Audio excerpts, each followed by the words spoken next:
नमस्कार, मैं हूं आपके साथ ममता सिंह। आप देख रहे हैं श्रेय टीवी। देश हित की बात, क्षेत्रीय खबरों के साथ साथ देश और प्रदेश की खबरों के लिए बने रहें श्रेय टीवी के साथ। साइबर अपराधों पर रोक लगाने व उससे बचने नेशनल साइबर सिक्योरिटी के प्रोफेसर गौरव रावल ने पुलिसकर्मियों की लगाई क्लास। पुलिस को बताए साइबर अपराध के रोकने के तरीके। आए दिन गरीब तबके और पढ़े लिखे लोगों को साइबर ठग बनाते हैं निशाना। रावल ने पुलिस की साइबर विवेचना में दिए टिप्स। पुलिस अधीक्षक संतोष कोरी ने सीधी जिले में लगवाई साइबर की पाठशाला। देश ही नहीं प्रदेशों में लगातार साइबर अपराध के लगातार मामले सामने आ रहे हैं, जिसको रोकथाम के लिए पुलिस द्वारा जागरूकता अभियान चला लोगों को जागरूक कर रही है। तो वहीं आज इंदौर से सीधी पहुंचे नेशनल साइबर एक्सपर्ट ने जिले भर के थाना और चौकी प्रभारियों की क्लास ली। साथ ही पुलिस के अधिकारियों द्वारा साइबर अपराध में आने वाली समस्याओं के विषय में चर्चा कर जानकारी ली। वहीं गौरव रावल ने बताया कि अधिकारियों द्वारा की विवेचना की बारीकियों को जैसे साइबर अपराध, सोशल मीडिया, धोखाधड़ी जैसे अन्य मामलों में टिप्स दे क्लास लगाई है। वहीं पुलिस अधीक्षक की माने तो साइबर अपराध में विवेचना के लिए पुलिस को सक्षम बनाने के लिए नेशनल लेवल के ट्रेनर जो कि प्रोफेसर हैं अधिकारिता रखते हैं। 550 से अधिक साइबर की ट्रेनिंग दे चुके हैं। 50,000 से ज्यादा पुलिसकर्मियों को ट्रेन कर चुके हैं। उनको आमंत्रित किया था। आज सीधी पुलिस सभागार में उन्होंने साइबर इन्वेस्टिगेशन के बारे में बताया, वो जांच में सहायक होगी। Gaurav Rawal, national level cyber expert Indore. Santosh Kori, police अधीक्षक सीधी ने क्या कुछ कहा, सुनते हैं। श्रेय टीवी से जिला ब्यूरो चीफ सीधी प्रवेश कुमार शुक्ला की खास रिपोर्ट। सर, आज किन चीज़ों को लेकर यहाँ पर प्रशिक्षण? देखिए, जिला सीधी के अंतर्गत पुलिस अधीक्षक कार्यालय में आज एक दिवसीय साइबर क्राइम इन्वेस्टिगेशन कोर्स हमने कंडक्ट कराया है। और ये जितने भी हमारे ज़िले के जितने भी पुलिस थाना प्रभारी हैं और जितने उच्च अधिकारी हैं, एडिशनल एसपीज़ हैं, एसडीओपी हैं और से लेकर आरक्षक लेवल के सारे अधिकारियों के लिए ये साइबर क्राइम इन्वेस्टिगेशन कोर्स रखा, जिसमें विभिन्न विवेचनाओं की बारीकियों को कि पुलिस साइबर की कोई किसी केस में किस तरह की विवेचना करे, स्पेशली कोई सोशल मीडिया क्राइम होता है या वित्तीय धोखाधड़ी होती है, या कौन कौन सी गवर्नमेंट पोर्टल्स हैं जिनके थ्रू हम आवेदक या फरियादी को इमीडिएट कोई रिलीफ दे सकते हैं और उसको विवेचना को अच्छे से आगे बढ़ा सकते हैं। इसके साथ साथ फॉरेंसिक से रिलेटेड सब्जेक्ट, साइबर सीजिंग कैसी हो, हमको किस तरह से डेटा को कवर करना है, या साइबर को कोई भी हम छापामार कार्रवाई करते हैं तो साइबर सीजिंग की कुछ जो जटिल प्रक्रिया है उसको हम कैसे आसानी से कर सकते हैं, जिससे कि हमारे द्वारा प्रस्तुत जो साक्ष्य है वो न्यायालय में मान्य हो और हमारी विवेचना को बल मिले।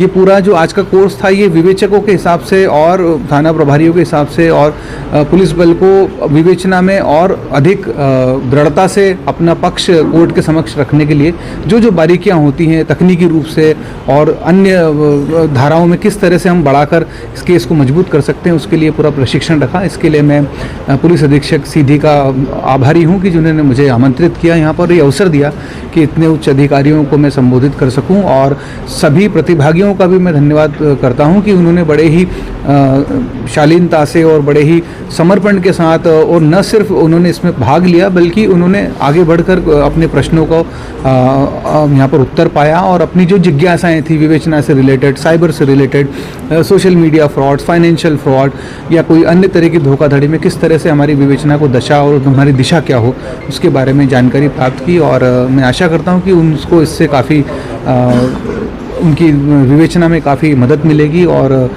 कुल मिलाकर आम जनता को इसका फ़ायदा मिलेगा। देखिए, जो SMS के थ्रू जो फ्रॉड होते हैं इसको हम स्मिशिंग कहते हैं। इसमें हमारे पास गूगल पर ऐसे कई पेड सॉफ्टवेयर अवेलेबल हैं जिनके थ्रू आप किसी भी व्यक्ति के मोबाइल फ़ोन उसको डिस्प्ले पर दिखा सकते हैं, चाहे आप इनकम टैक्स के नाम से, चाहे किसी अन्य गवर्नमेंट एजेंसी के नाम से आप उनको दिखा सकते हैं। तो ऐसी कई पेड हमारे पास एप्लीकेशन है, जैसे crazycall.com है, mycall.com है।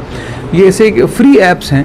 ये बनाई गई थी विदेशों में इसलिए कि लोग एक दूसरे के साथ प्रैंक कर सकें, मजाक कर सकें, लेकिन अब साइबर अपराधियों ने इनका उपयोग शुरू कर दिया है आम जनता को ठगने के लिए, ताकि उनको ऐसे फेक SMS भेजकर उनसे मोटी रकम वसूल कर सकें। सर, तो ग्रामीण क्षेत्रों में ज़्यादा समस्या होती है जहाँ पढ़े लिखे लोग कम होते हैं और इस फ्रॉड का ज़्यादा शिकार होते हैं। देखिए, हमने यही बताया कि सबसे पहले तो पुलिस को भी हमने जागरूक किया है। अब पुलिस का अगला काम ये होगा कि वो जनता के बीच में जाके उनको जागरूक करेगी कि क्या क्या सावधानियां रखना है। साइबर अपराध से कैसे बचना है, किसी भी कोई अनजान लिंक पे क्लिक ना करें। कोई SMS अगर आता है जिस पे थोड़ा सा भी शंका है तो तुरंत उस स्थानीय निकाय जाकर या पुलिस अधिकारियों के समक्ष जाकर कि इस तरह का मेरे पास कोई SMS आया है, इस पर बजाय इसके कि उस पर लिंक के क्लिक करने के या रिएक्ट करने के या अपनी जानकारियाँ देने के उच्च अधिकारियों से संपर्क करके इसको इस तरह के मामले को सुलझाया जा सकता है। जैसे 6-8 आते हैं आपको तो पुलिस को सशक्त बनाने के लिए साइबर अपराध रोकने के लिए आज जिला पुलिस सीधी में सभी समस्त जो विवेचक हैं उनके लिए जो है साइबर से होने वाले अपराधों को विवेचना के लिए उसको सक्षम बनाने के लिए और नेशनल लेवल के ट्रेनर श्री गौरव रावल जी जो कि प्रोफेसर हैं और इसमें अधिकारिता रखते हैं और कब 550 से भी ज़्यादा ये साइबर की ट्रेनिंग दे चुके हैं। 50,000 से ज़्यादा पुलिसकर्मियों को ट्रेन कर चुके हैं। उन्हें हमने आमंत्रित किया था और आज यहाँ पर सीधी के सभागार में उन्होंने सभी को बड़ी बारीकियों से साइबर के इन्वेस्टिगेशन के बारे में समझाया और जो उन्होंने जो बातें बताई हैं जो हमारी विवेचना में सहायक होगी और हम उसको कोर्ट में ज़्यादा से ज़्यादा यूज़ करके और अपराधियों को सज़ा दिलाने में सक्षम होंगे। अधीक्षक थे, वहाँ पर भी हमने इस तरह की ट्रेनिंग दी है। तो देखिए साइबर के बारे में ये है कि जो जिस तरह के टेक्नोलॉजी का स्पैन हर 3 महीने में चेंज हो रहा है तो हमें भी अपडेट रहने की ज़रूरत है कि किस किस तरह से हमारी विवेचना में हमको मदद मिले। और कुछ गवर्नमेंट्स की वेबसाइट भी हम लोग यहाँ डिस्कस करने वाले आज के पूरे दिन भर के सत्र में, किस तरह से हम एक फरियादी आवेदन जब हमारे पास आता है और हमसे प्रथम सूचना देता है, हमको बताता है, इंटीमेट करता है, तो बहुत सारी ऐसी उसको जागरूकता की चीज़ें हैं जो हम बिना थाने पे आए भी वो अपने आप को कैसे सेल्फ रेस्क्यू कर सकता है बिना पुलिस के पास जाए। क्योंकि हम उसकी मदद ज़्यादा से ज़्यादा कहाँ कर सकते हैं, फाइनेंशियल फ्रॉड में कर सकते हैं कि पैसा रुकवाने में कर सकते हैं। लेकिन अगर कोई उसके साथ सोशल मीडिया फ्रॉड हो गया तो सोशल मीडिया जो इंटरमीडिएटरीज हैं जिनको हम हमारी भाषा में मध्यवर्ती बोलते हैं, वे भी बहुत सारे तरह के उन्होंने ऑप्शंस अवेलेबल दे रखे हैं कि भाई यहाँ पे जाके रिपोर्ट करके वो अपना अकाउंट या तो रिस्टोर कर सकते हैं या वो अपने अकाउंट का किसी ने हैक कर लिया है या उसका डेटा है उसको या ब्लॉक या अवांछित कोई ऐसा किस तरह जो बैठक भी हुई उसमें ये सुझाव भी गए कि भाई ये जो है ये ट्रांजेक्शन है बिटवीन बैंक टू बैंक और हम बोलते हैं वॉलेट टू वॉलेट। लेकिन फरियादी सबसे पहले दौड़ता है पुलिस की कॉलर पकड़ता है, मेरा पैसा दिलाओ, जिसमें पुलिस डायरेक्टली कोई पार्टी नहीं है। आपका अकाउंट था, आपके अकाउंट से किसी एक अन्य अकाउंट में पैसा गया, पुलिस तो इसमें बीच में है, ये दोनों बैंकों के बीच के मध्य वित्तीय संस्थाओं के बीच का ट्रांजेक्शन है। तो पुलिस का काम है अपराधी को पकड़ना या इनको इस जो पैसा गया है इसको रुकवाना। और वो जो बैंक है वो हमारे कोई ड्यूटी बाउंड भी नहीं है कि हमारे नोटिस को माने या इमीडिएट फ्रीज करें। इस keeping in this mind ministry of home affairs knowledgeable professor Shri Gaurav Rao ji, सबसे पहले तो मैं आपका धन्यवाद देता हूँ कि आप इतनी दूर आने की हिम्मत की। सीधी आसानी से इंदौर का आदमी या उस तरफ का आता नहीं है, बट आपने मेरे छोटे से अनुरोध पे यहाँ पर आना स्वीकार किया, उसके लिए बहुत बहुत धन्यवाद। मैं जब से आया हूँ 2 महीने करीब हो गए यहाँ पर, मुझे लग रहा था यहाँ कहीं ना कहीं साइबर की जो विवेचना है उसमें कहीं ना कहीं थोड़ी बड़ी करते तो है ये, तो कहीं उसकी पॉलिशिंग की ज़रूरत है। और सर के साथ जो मेरा 2011-12 से मैं जुड़ा हुआ हूँ, 12 से, इसके पहले से ये काम कर रहे हैं इस प्रकार का। प्रोफेसर रहे हैं, बहुत नॉलेज है, काफ़ी सारा इनके ग्रुप्स में सब जगह इंटरफेरेंस है और कॉलेज स्कूल में सब जगह पहुंच है। तो ये पुलिस से जब जुड़े तो बीइंग नॉर्मल जो पहले जब कंप्यूटर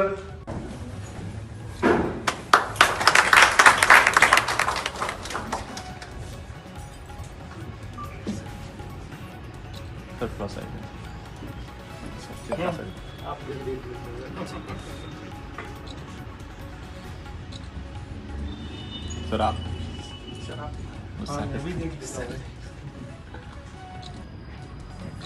बैठ के डिस्कस करके क्या चीज़ होना है, कैसे करना, तो ये सब भी हमने काफ़ी कोर्स को डिज़ाइन किया और डेवलप करते गया और आपकी बहुत अच्छी पकड़ बन गई। इसी का परिणाम है कि ये जो है अलग अलग प्रशिक्षण संस्थाओं में, इसके अलावा जिला पुलिस बल में कई जगह मालवा में मतलब इनका नाम जो है चलता है कि हाँ प्रोफेसर रावल साहब हैं। तो ये सब